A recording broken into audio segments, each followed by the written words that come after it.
I'm delighted now to introduce my friend Reverend Gerald Davis speaking on climate change and environmental justice.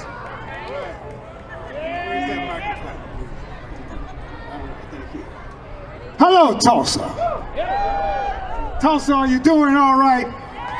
The wind is whipping from the north, but I hope you are steadily enjoying this day. Well, I want to talk to you this morning, afternoon, evening, about this thing called climate change.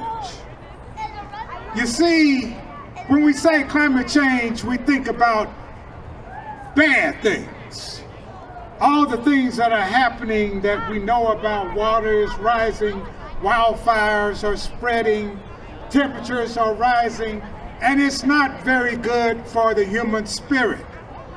Our spirit is low because all the time these things are going on. We say, but we have an option, as Kara J was speaking about. We have an option other than the same old, same old. But those folks who are in power are not listening to us, the people, who are saying to them, choose a renewable source of energy. It's very difficult. It's very difficult when you're speaking to people who say, oh, well, it's not that, it may be this, and it's not so bad, and blah, blah, blah. You know, we have a moment in time here where we can say something else. But I know how you feel, because sometimes all of this environmental madness brings me down. It makes me feel like, is anybody listening? Can the scientists get a vote here? Can you not stop digging into this ground? Can you begin to understand that we need more sustainable energy sources? And I feel so horrible after all of these feelings. It's a malaise, it's depression, it's not good. And so my spirit speaks to me, saying, Brother Gerald, don't you understand that you don't have to stay in that place of degradation? That in fact, you have made a promise.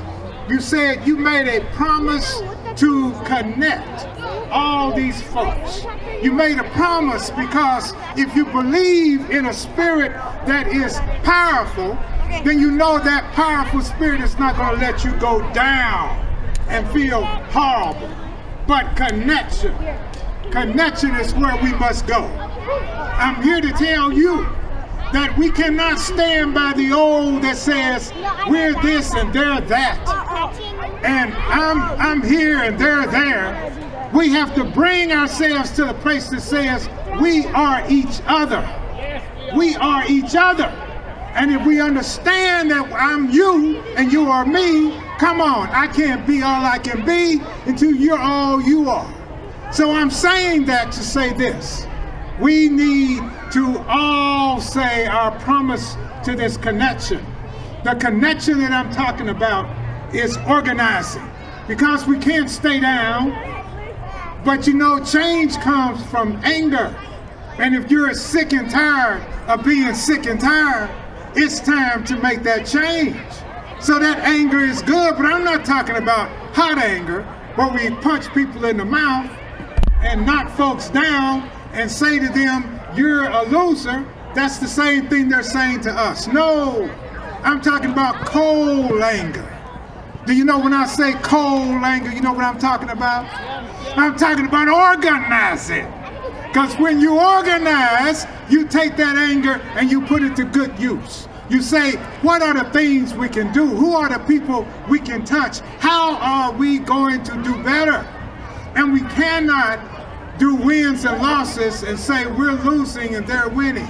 But we have to say we're making progress because we are connecting ourselves with each other.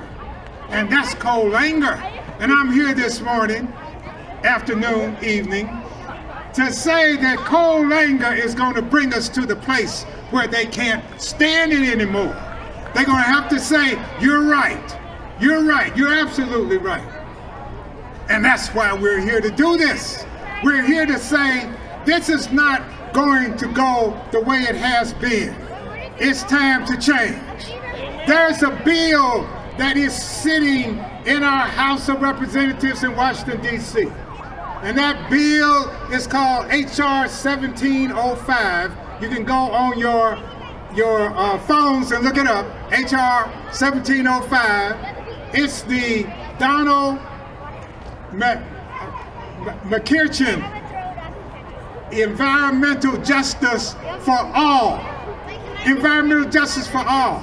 Because sometimes folks are left out when we're talking about environmental justice. Those are the folks who are people of color, low income, or tribal communities. Those are the folks they say, oh, it won't matter because they don't vote. Did you hear what I said?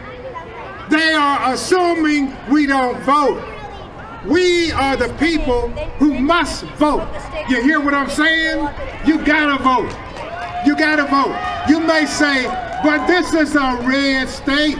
This is a Republican state, and my vote won't count. That is a losing proposition, because we must walk the walk and make that talk come true. That person you just heard up here, Kara Joy McKee, she was a city councilor. She walked the walk in District 4. She knocked on doors. She let people know what she was standing for. She wasn't going, well, maybe let's see, it might be. No, she was saying, I'm for justice. And when you're for justice, who's against us? Now I'm here to tell you, I want to call you church, but I know you're not. But I want to tell you that it's important for us to vote. And when we vote, we make things happen. They are counting on us not voting. They are counting on us being down and defeated. But we will not stand for that. We are the people that says, we got to get it done. That bill that I was telling you about, that's environmental justice for all. That bill says to the federal government that builds interstate highways like I-244, well, if people are being hurt from all of that outcast that comes from all those cars that are leaking into communities, that bill says that the government will change that. They have to change that because those are the people who are being hurt. I'm here to tell you this morning, afternoon, evening, that it is important for us to vote, to use our cold anger to organize and to be better than who you think you are. Why do I say that? Because you're not by yourself. You are connected to all of these people. And we're all there with you. I can't be all I can be until you're all you can be. And then we can make it happen right now. Bye-bye.